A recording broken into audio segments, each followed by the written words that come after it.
The vastness of space was no longer an insurmountable barrier for humanity.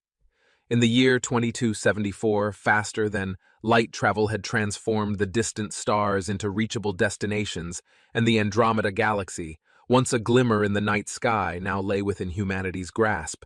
Diplomat Robert Carter stood on the observation deck of the starship Endeavour, watching the swirling nebulae and distant stars blur into streaks of light as the ship exited hyperspace. Robert was a seasoned diplomat, known for his calm demeanor and sharp intellect. His piercing blue eyes had seen the complexities of interstellar politics, and his steadfast resolve had forged alliances that once seemed impossible. Yet, as Andromeda's capital planet, Eloria, came into view, even Robert felt a twinge of awe. The planet glowed like a jewel amidst the void, its surface a tapestry of shimmering cities, lush forests, and vast oceans. The Endeavour descended through Eloria's atmosphere, the transition from the cold emptiness of space to the vibrant, bustling world below almost palpable. Robert adjusted his suit, ensuring every detail was perfect. This mission was more than a diplomatic venture. It was a lifeline for Earth, an opportunity to forge a bond with a powerful empire that could secure humanity's place among the stars. The landing bay was a hive of activity, with sleek spacecraft and bustling personnel moving with precise coordination. As Robert disembarked, he was greeted by a delegation of Andromedan officials, their attire a blend of elegant robes and advanced technology. Leading them was Commander Thalos, a stern-faced man whose silver eyes scrutinized Robert with keen interest. "Welcome to Eloria, Ambassador Carter," Thalos said, his voice a deep, resonant timbre. "The Empire of Andromeda extends its greetings to you and your people." "Thank you, Commander Thalos," Robert replied, his voice steady. "It is an honor to be here. I look forward to strengthening the bonds between our worlds." As they made their way through the grand corridors of the palace, Robert marveled at the intricate architecture. The walls seemed to pulse with a soft, luminescent glow, and the air was filled with a subtle, melodious hum. It was as if the very essence of the planet was alive, resonating with an energy that was both ancient and advanced. The banquet hall was a sight to behold, a vast chamber adorned with shimmering tapestries and ornate chandeliers that cast a warm, inviting glow. The air was fragrant with exotic aromas, and a symphony of alien instruments played a hauntingly beautiful melody. Robert felt a mix of anticipation and trepidation as he scanned the room, knowing that the evening would set the tone for his mission. His gaze settled on Princess Adira, who stood at the far end of the hall, surrounded by a throng of dignitaries. She was striking, her presence commanding, and her beauty undeniable. Her emerald green eyes sparkled with intelligence, and her dark hair cascaded down her back in soft waves. As their eyes met, Robert felt an inexplicable connection, a sense that this moment was destined. Princess Adira approached with a graceful confidence, her entourage parting like a sea before her. "Ambassador Carter, welcome to Eloria," she said, her voice smooth and melodic. "I trust your journey was pleasant?" "It was, Your Highness," Robert replied, inclining his head respectfully. "I am honored to be here and eager to learn more about your magnificent world." Adira's eyes seemed to search his soul, and for a moment Robert felt as if she could see the very core of his being. "We have much to discuss, Ambassador," she said, a hint of warmth in her tone. "But for now, let us enjoy the evening. There will be time for diplomacy tomorrow." As the evening progressed, Robert found himself drawn into conversations with various officials and dignitaries. The Andromedans were a complex people, their society a blend of tradition and innovation.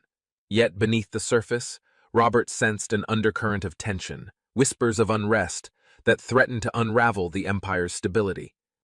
Later that night, as he stood on a balcony overlooking the city, Robert's mind raced with the implications of his mission. The stakes were high, and failure was not an option. He had to navigate the intricate web of Andromedan politics, secure the trade agreement, and, most importantly, ensure that Earth's alliance with the Empire remained unshaken. Princess Adira joined him on the balcony, her presence a comforting anchor amidst his swirling thoughts. "It's beautiful, isn't it?" she said softly, gesturing to the city below. Aloria is a world of contrasts, of light and shadow, much like our people. It is indeed, Robert replied, his gaze fixed on the twinkling lights of the city, and I believe our worlds have much to learn from each other. Adira turned to face him, her eyes reflecting the city lights. I hope that together we can build a future of peace and prosperity, Ambassador, for both our peoples. In that moment, Robert felt a profound sense of purpose. He knew that the path ahead would be fraught with challenges, but with Adira by his side, he felt ready to face whatever came their way. The Andromeda Accord was not just a diplomatic mission. It was a journey of discovery, of forging bonds that could change the fate of two worlds. And so, under the starlit skies of Aloria, the seeds of a powerful alliance were sown, and the story of Robert and Adira began. The atmosphere inside the opulent banquet hall of the Andromeda Royal Palace was electric, charged with the whispers of diplomats and the glint of starlight refracting through the towering glass dome above. It was here, amidst a galaxy of foreign dignitaries and stately nobles, that Robert Carter, Earth's appointed ambassador, made his debut on the intergalactic stage. The hall was a marvel of Andromedan architecture, grandiose and awe-inspiring, with walls that shimmered with a kind of luminescent mineral found only in the deepest mines of the Empire. As he entered, Robert couldn't help but pause to take in the breathtaking sight. The vast ceiling painted to reflect the galaxy, complete with swirling nebulas and twinkling stars, and the long tables set with crystalline dinnerware that sparkled under the ambient light of floating luminaries. Robert was clad in a suit of Earth's finest make, tailored to impress yet respectful of Andromedan aesthetics. His attire was a subtle blend of tradition and diplomacy, a visual metaphor for the bridge he hoped to build between Earth and this mighty empire. As the guests mingled, a soft melody played by an ensemble of exotic instruments filled the air, creating a soothing backdrop to the undercurrent of tense conversations. Robert navigated through groups of attendees, exchanging pleasantries and probing gently for political sentiments, his diplomat's mind always at work. Then she entered. Princess Adira of Andromeda, draped in a flowing gown that seemed woven from the very essence of the night sky, her presence commanding silence and admiration alike. Her eyes, a vibrant emerald green, scanned the room with an air of serene confidence. As she made her way to her seat, the crowd parted, not just in deference, but in a palpable mix of respect and fear. The dinner commenced with a traditional Andromedan blessing, a chant that resonated with the deep timbres of ancient history and the hope of peace. The courses that followed were a gastronomic expedition in themselves. Dishes that played with gravity, beverages that changed flavors as they were consumed, and desserts that whispered tales of distant worlds to the taste buds. During the meal, Robert found himself seated next to Princess Adira. Their initial conversation was the careful dance of diplomacy, measured, courteous, and laced with the undercurrents of their respective missions. Yet, as the dishes came and went, their dialogue ventured into realms beyond mere trade and treaties. Adira spoke passionately about her people's art and culture, her voice dipping with concern when she touched upon the recent unrest. Robert listened intently, offering insights from Earth's own history, with conflict and reconciliation. The conversation subtly shifted to themes of governance and stability, and it was then that Robert realized Adira was not just a princess by birth, but a leader by nature.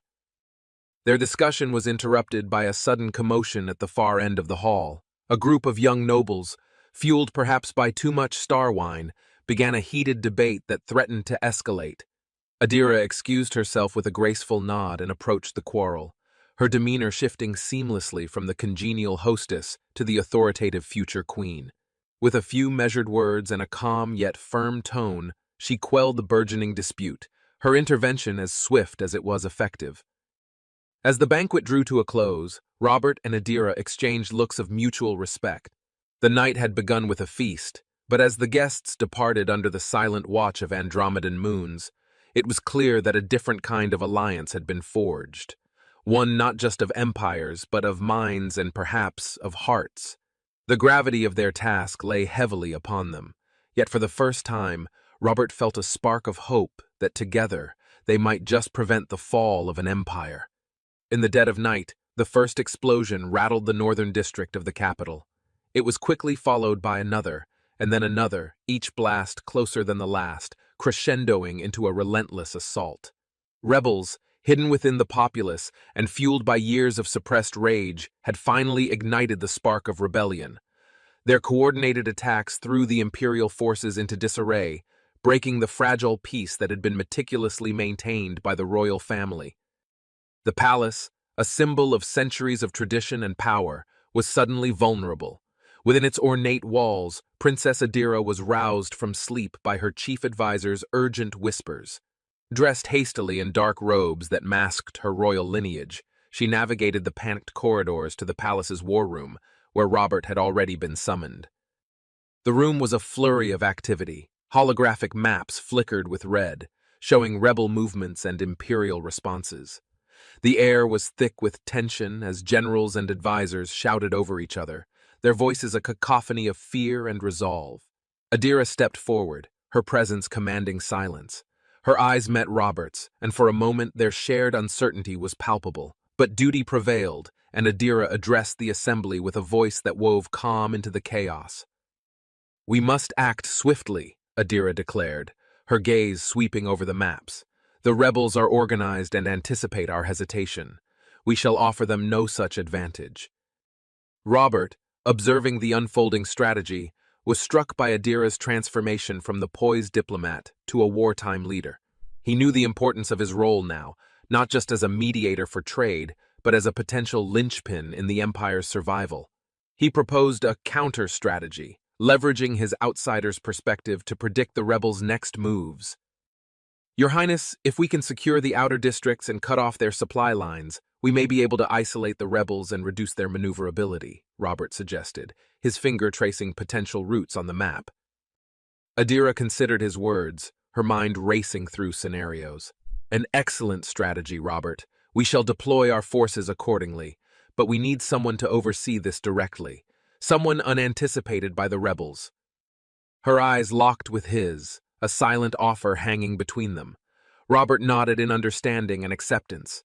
This was his chance to truly aid in the preservation of a world not his own, driven not only by duty but by the burgeoning respect and connection he felt towards Adira. As dawn broke, the cityscape was a stark contrast of smoke and fire against the cool Andromedan morning. Robert, accompanied by a small contingent of royal guards and advisors, set out to implement their plan. Their journey through the capital was perilous, navigating through back alleys and deserted markets to avoid detection and rebel blockades. Meanwhile, Adira coordinated the Empire's defenses from the palace, her composure an anchor in the storm. She communicated with Robert through encrypted devices, guiding him through rebel hotspots and updating him on broader battle developments. Each successful maneuver tightened their strategy, but the rebel forces were relentless, adapting quickly to the shifting dynamics. The day's efforts culminated in a precarious victory as they managed to reclaim a critical supply depot, cutting off a major rebel artery. As Robert oversaw the fortification of the area, he felt a deep sense of achievement, not just in the tactical win, but in the trust he had built with Adira. Their partnership, forged under fire, had become the Empire's beacon of hope. Back at the palace, as Adira received reports of the day's successes, her face reflected both relief and the weight of ongoing responsibility. She knew this was just the beginning of a longer, grimmer struggle to save her empire. But with Robert by her side, the path, though fraught with danger, seemed just a little less daunting. As night fell once more over Andromeda, the echoes of rebellion continued to resound through the capital. But within the walls of the war room, there was a quiet determination, a shared resolve between a princess and a diplomat from distant worlds, united by a common goal.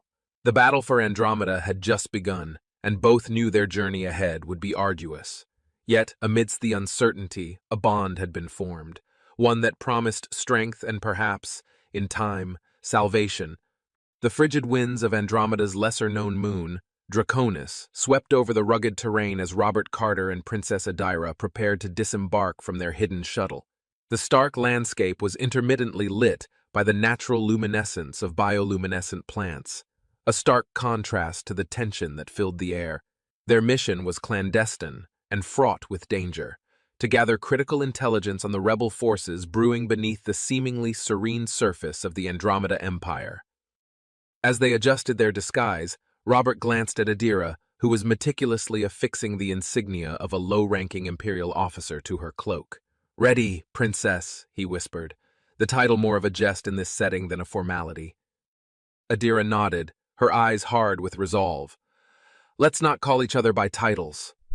"Here, I'm just Ada," she murmured, slipping into the persona of a commoner, a role she seldom had the chance to play. The night was eerily silent as they made their way toward a local outpost, rumored to be a rebel sympathizer's haven. The moon's gravity was lighter than Earth's, but the weight of their task made each step feel like wading through molasses. The outpost, a ramshackle assembly of metal and rock, buzzed with the low hum of alien dialects and clinking glasses. Inside, the air was thick with the smoke of Exorxian leaves, a local herb with a pungent aroma. Robert and Adira slipped into the crowded space, their eyes scanning for their contact. At the back of the room, tucked away in the shadows, a figure beckoned them with a subtle nod. The contact, a wiry Andromedan named Jorix, greeted them with a cautious look. "You're late," he grunted, his voice barely audible over the din of the outpost's rowdy patrons. "We had to avoid a patrol. The rebels are not the only ones watching their backs," Adira replied, her voice steady. Jorix's sharp gaze flicked between Robert and Adira, as if measuring their worth. "Follow me. We talk where ears are fewer." They followed Jorix through a maze of corridors into a dimly lit room filled with electronic equipment and maps strewn across every surface. Jorix wasted no time. The rebels planned to strike at the coronation ceremony next week, he divulged, pointing to a digital map projected on the wall. "They think it will symbolize the fall of the old empire and the rise of the new order." Adira's expression hardened at the mention of the coronation. Her brother was to be crowned, and his safety was paramount. Robert noticed the subtle clench of her fist, a tell that she was more than just a passive participant in this conversation. "We need to warn the Royal Guard without exposing our source. Can we make it look like the information came from another rebel faction?" Robert proposed, tapping into his diplomatic experience to weave deception into their strategy. Jorix nodded, impressed by Robert's quick thinking. "Possible. I can plant false communications. But it's risky. If they trace it back to me—" "We'll make sure they don't," Robert assured him, his confidence bolstering Adira's resolve. As they planned, the rapport between Robert and Adira grew. Each decision, each risk taken, solidified their trust in one another. They were no longer just diplomat and princess. They were comrades, bound by a shared mission that was bigger than either of them.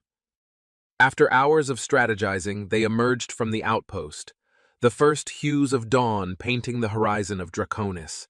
As they walked back to their shuttle, Adira spoke softly. "Thank you, Robert, for everything." Robert smiled, feeling the shift in their relationship. "We're in this together, Ada." The return journey was quiet, but the silence was a comfortable one, filled with mutual respect and a budding sense of camaraderie. As the shuttle ascended, leaving the troubled moon behind, both knew that the challenges ahead would test their newfound trust. But for now, they had each other's backs, and that was a solid start. The palace, a sprawling complex of silver spires and floating gardens, had always been a fortress of peace and diplomacy in the heart of the Andromeda Empire. But tonight, it was a battleground of shadows and suspicions. The rebellion, once a distant whisper, had infiltrated these hallowed halls, and with it came the cold grip of betrayal. Robert Carter, Earth's envoy, found himself caught in a web of espionage, not of his making. His background as a diplomat had not prepared him for the sharp sting of deceit that now surrounded him. As the evening began, Robert and Princess Adira had convened in the palace's clandestine library, a room filled with ancient texts and secrets. They discussed their strategies to quell the rebellion, their voices a soft murmur against the backdrop of thunderous uncertainty outside. It was here that their plan to intercept a major rebel communication was conceived, a move that could turn the tide of the war. But the night took a sinister turn. The palace alarms blared suddenly, slicing through the thick curtain of tension. The royal guards, clad in their gleaming armor, burst into the library. The lead guard, a towering figure with eyes as hard as the gemstones adorning his breastplate, pointed directly at Robert. "You are under arrest for espionage and conspiring with the rebels," he declared, his voice echoing off the stone walls. Adira's face, usually the epitome of composed royalty, fell into a mask of shock and confusion. "This must be some mistake," she protested, stepping towards Robert. Her hand reached out as if to bridge the physical space that the accusation had opened between them. Robert felt the cold metal of handcuffs click around his wrists, a stark contrast to the warmth of Adira's touch that he had come to cherish. As he was led out of the library, the eyes of the courtiers burned into him, their gazes a mixture of suspicion and fear. Confined to a small, dimly lit cell beneath the palace, Robert replayed the evening's events in his mind. The sting of betrayal was acute. Who could have planted evidence of his so-called treason? Was it a rebel infiltrator or someone from the royal court, perhaps threatened by his growing closeness to Adira and the power it represented? Outside his cell, the faint sound of footsteps approached. The door creaked open, and Adira stepped into the threshold, her figure haloed by the soft light of the corridor behind her. Her usual regal attire was replaced by a simple cloak, her face marked by resolve and a trace of sorrow. "Robert, I know you are innocent," she whispered, her voice firm despite the uncertainty that clouded her eyes. "I've managed to convince them to give us a chance to prove your innocence. We must act quickly." Together, they pieced together the events leading up to his arrest. They scrutinized everyone who had access to the library, tracking their movement and motives. It became clear that the betrayal was an inside job, meant to disrupt their plans and sow distrust between Earth and Andromeda. The breakthrough came when they reviewed the palace's security holovids, which revealed a trusted advisor, someone who had vehemently opposed their joint council, planting falsified evidence in Robert's quarters. Armed with this proof, Adira confronted the royal council. Freed from his chains, Robert joined Adira in the palace's grand hall, where the atmosphere was thick with the weight of recent revelations. The council, humbled and apologetic, reinstated Robert's position and praised his and Adira's resilience. As the first hints of dawn crept through the stained glass windows, Adira and Robert stood side by side, their ordeal drawing them closer than ever. They shared a moment of quiet solidarity, their hands linked, a silent vow to never let shadows divide them again. In the heart of betrayal, they had found trust. In the shadow of deceit, they had discovered truth. Now, united more firmly, they prepared to face the challenges that lay ahead, knowing that their bond was their greatest weapon against the turmoil outside the palace walls.